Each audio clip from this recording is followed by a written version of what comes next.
Did you know? When Pyra and Mythra switch, they don't get iframes on frame 1? That's right, it takes a bit before the iframes kick in.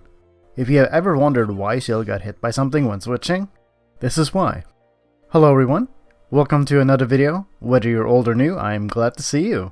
As you can tell, I'm gonna do a little dive on the Aegis switch today. Everyone knows how good it is, so I'm gonna talk about the other little quirks.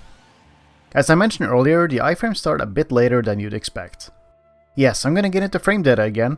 It's just something you're gonna have to get used to. The move itself lasts for 32 frames, so that's roughly half a second. The iframes start on frame 6 and last until frame 18, and this is when the swap out happens. Frame 19 to 32, they swap back in.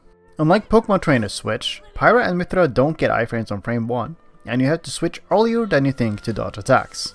For comparison's sake, a neutral air dodge starts in frame 3, and the iframes last until frame 30. That's 27 iframes. Pyra and Mythra switch only give you 12 iframes, and they start later on frame 6. So no, the switch isn't just another air dodge. It's a lot less reliable for dodging than you might expect. I also want to put this here because I'm honestly kinda tired of hearing it. In these kinds of videos, I'm not underplaying things or forgetting how good they are. If I leave something out, it's because I either already talked about it in a different video, or it's intended for one in the future.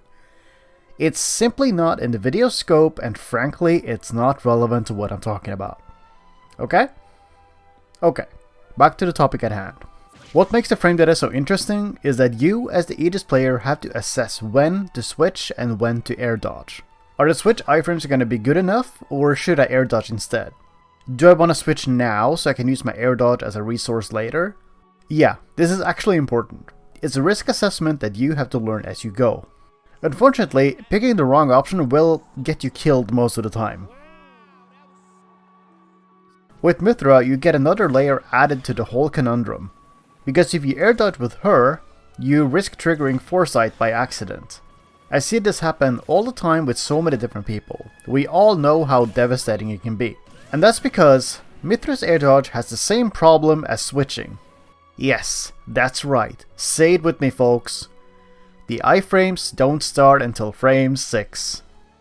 So not only do you have to account for the different dodge timings between air dodge and switching, now you also have to account for the different air dodge timings between Pyra and Mythra. Do you see how this gets complicated?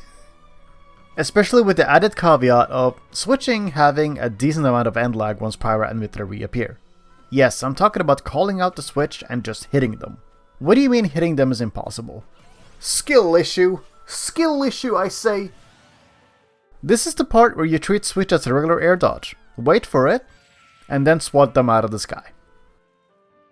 This will most of the time force them to recover low, or best case, sideways with Mythra.